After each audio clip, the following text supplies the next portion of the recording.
को भी मेरा नमन। सर्वप्रथम मैं आभार व्यक्त करना चाहूंगी श्री इरशाद वाही जी का कि उन्होंने मुझे यहाँ ये मंच प्रदान किया है। जैसे कि उन्होंने हमारे जैसे लाखों साहित्यकारों को एक मंच प्रदान किया है, एक मार्गदर्शन प्रदान किया है। तो मेरी अगर साहित्य में मैं जर्नी की बात करूं तो लिखती तो बचपन से थी, लेकिन वो जो लेखन सामने आया तो मैं पूरा श्रेय उस लेखन का देना चाहूंगी कि दुनिया के सामने उसे रूबरू फाउंडेशन के द्वारा ही लाया गया। तो इसलिए बहुत बहुत आभार व्यक्त करती हूँ श्री इरशाद वाही जी का कि बहुत सारे क्षेत्रों में मैं रही, जैसे कि सेना में रही 10 साल, 2005 से 15 तक भारतीय वायु सेना में बतौर अधिकारी मैंने अपनी सेवाएं देश को दी, तो बहुत सौभाग्य मेरा रहा। फिर पर्वतारोहण के क्षेत्र में भी रही, एवरेस्ट पर भी क्लाइंब करने का मुझे सौभाग्य रहा। 24 पहाड़ देश विदेशों में चढ़ने का मुझे ईश्वर ने सौभाग्य प्रदान किया। पब्लिक स्पीकर भी हूँ, इस समय पे उत्तर प्रदेश की G20 की ब्रांड एम्बेसडर भी हूँ। लेकिन जो एक आयाम मेरे व्यक्तित्व का उभर कर सामने आने से रह गया था, बहुत लेखिका के रूप में, एक कवियत्री के रूप में, उसको उभारने का कार्य श्री इरशाद वाही द्वारा ही किया गया। तो वो मेरे साहित्यिक गुरु भी हैं, वो मेरे साहित्य के रूप में प्रणेता भी रहे हैं। और मैं इस मंच से उन सभी कवियों की तरफ से उन्हें आभार व्यक्त करूंगी जो कि अपने मन के भावों को उकेर तो रहे थे पन्नों पर दुनिया के समक्ष लाने का श्रेय इरशाद वाही जी को ही गया। जब तक कभी अपनी भावनाएं लिखते हैं, लेकिन जब तक वो दुनिया के समक्ष ना आ जाए, तब तक कहीं ना कहीं वो जो दिल से दिल की कड़ी है वो नहीं जुड़ पाती है।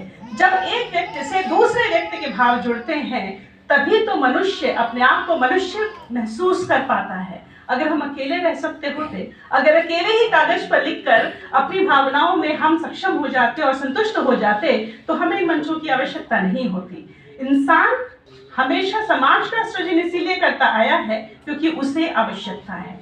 और इस समाज का सृजन, साहित्यिक समाज का सृजन रूबरू फाउंडेशन ने किया है। इसके लिए बहुत आभार के वो लायक है, वो योग्य है। मैं कहना चाहूंगी कि मेरे जीवन में बहुत ही, जैसे लोग कहते हैं कि ऐसे क्षेत्र रहे, सेना का और साहित्य का कहीं बहुत जोड़ दिखता नहीं है, शस्त्रों का और कलम का कहीं बहुत जोड़ दिखता नहीं है। लेकिन एक सैनिक होने के नाते ये आज इस मंच से प्रकट कर रही हूँ कि सेना, स्पेशली भारत की सेना, जितनी सक्षम है शारीरिक रूप से और अपनी स्किल्स के रूप से, उतनी ही भावुक है। जैसे कि हम कहते हैं कि हमारी बाजुओं में फौलाद कदम और हमारे दिल में ताजमहल।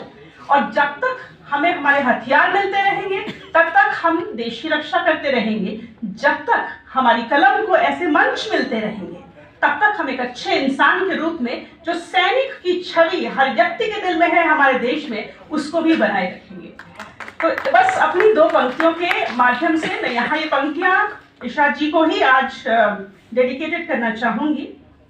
उन्हीं के ऊपर लिखी गई पंक्तियां हैं, कुछ बहुत छोटी सी हैं, ज्यादा समय नहीं लूंगी। महकते हुए फूल, तन्हा तन्हा पुस्तक का क्योंकि विमोचन हुआ है और इसमें हम सब तन्हा होते हुए भी एक एक कड़ी के रूप में महकते हुए फूलों को यहाँ संजो लिया गया है।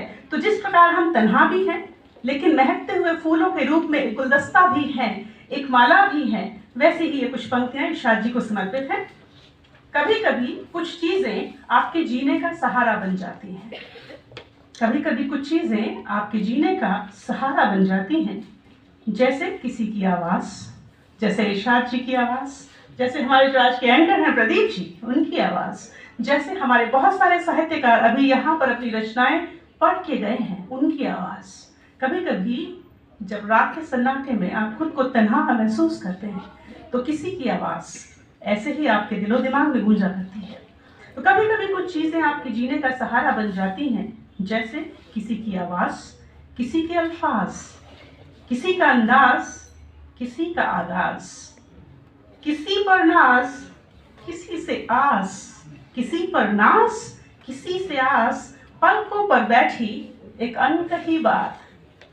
महकते हुए फूल हैं गुलिस्ता में, महकते हुए फूल हैं गुलिस्ता में, लिए खुशबू ताज़ी हमेशा ही पास। जब भी कुछ फूलों का आप याद करेंगे, महकते हुए फूल हैं गुलिस्ता में, लिए खुशबू ताज़ी हमेशा ही पास। चलो जिंदगी के वीराने सफर में संभाले रखें एक खुशहाली की रात, या फिर खुशहाली की एक शाम, जैसे आज की ये शाम है। बहुत बहुत धन्यवाद कि आपने मुझे सम्मान दिया। मैं इस सम्मान के योग्य नहीं थी, पर सम्मान के योग्य आपने बनाया।